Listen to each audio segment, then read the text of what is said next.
What is up, everyone? Welcome back to another figure review, and today I'm taking a look at this right here, and of course this is the Armored Girls Project MS Girl S-Gundam by Tamashii Nations. Now here we go. And of course this video would not be possible if it wasn't for those awesome people over at Hobbylink Japan, so if you want one of these, then check out that link down there in the description. So there is an example of what she looks like out of the box without her armor on, a quick look from the front as well as from the back. For the most part the paint applications look great. We've got a little bit of asymmetry there in the legs. You can tell this isn't really meant to be displayed without the armor, as there is a hole there in the chest for attaching the armor. As well as the standard paint, we've also got some metallic on here, as well as the camera section there in the forehead. We've got some small decals here and there. Again, a lot of holes for the armor on the back, and those robot legs down there are probably the best looking aspect of the whole thing so far. The face looks good, the sculpt on the hair as well looking really good. We've got an ahoge up here, and all in all, what can I say? I'm definitely impressed. As for the articulation, there is the neck up and down, side to side, that can spin all the way around, arm all the way up at the shoulder. As you can see, that is double jointed, that can rotate all the way around, bend at the elbow, ball joint at the wrist, so we've got flexion, extension, and rotation. Ab crunch a little bit to the back, nothing really to the front. Legs up to the front, out to the back, the splits, nothing here at the thigh, bend at the knee, pretty good. And lastly at the ankle, all these little bits here can move, the foot all the way down, all the way up, and it feels like the toes and the heel are independent from each other. All in all, the articulation is good, not great. But in all honesty, we didn't come here for this, we came here for this. So that means Man and machine, power extreme.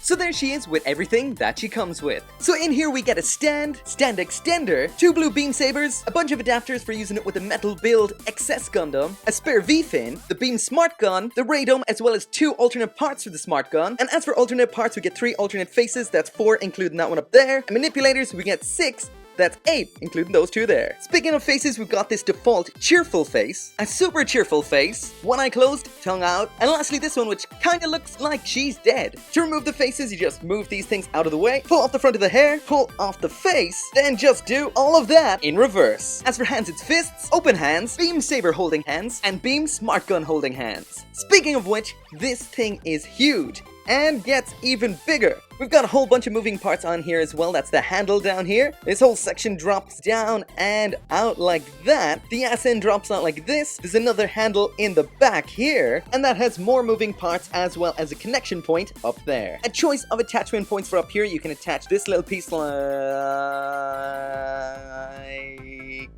that, or you can attach the radome on like that. And seriously, this looks so cool. As for attaching it onto the backpack, you only need this piece here. All of these which did come attached to it come off.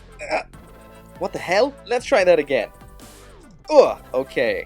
That one, and that one, we don't need you. By the way, there's a whole bunch of moving parts on this as well. This little section here, this one up here, back and forth. These beam guns up here can move back and forth as well. Same with the thrusters, some more very nice metallic paint in there. So those move as well as this section there. All in all, pretty cool. Lastly then, to attach this on, you can either use this little section down here and attach it onto this part in there, or you can use this part here and attach it on here or here. I'm gonna go with here.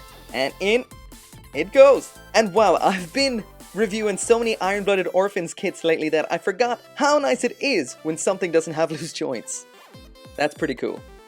So that is it for the review, and I'm going to keep this part short. Is it worth it? Without a doubt, yes. This figure is one I really like. Like I've said multiple times before, I've been a bit iffy about the Armored Girls Project figures, and some Tamashii Nations figures as well. But this one right here, for me, is definitely a hit. If you had watched the unboxing, you would have noticed that the part on the side of the chest was bent, and I did just bend that back into place. Obviously just a mishap at the factory, but still not something you want to see. So anyway, I'm gonna end this review on what is going to be a brand new addition to all my videos, well, all my reviews from now on. And this was an idea suggested to me by my wife, which is an absolutely fantastic idea.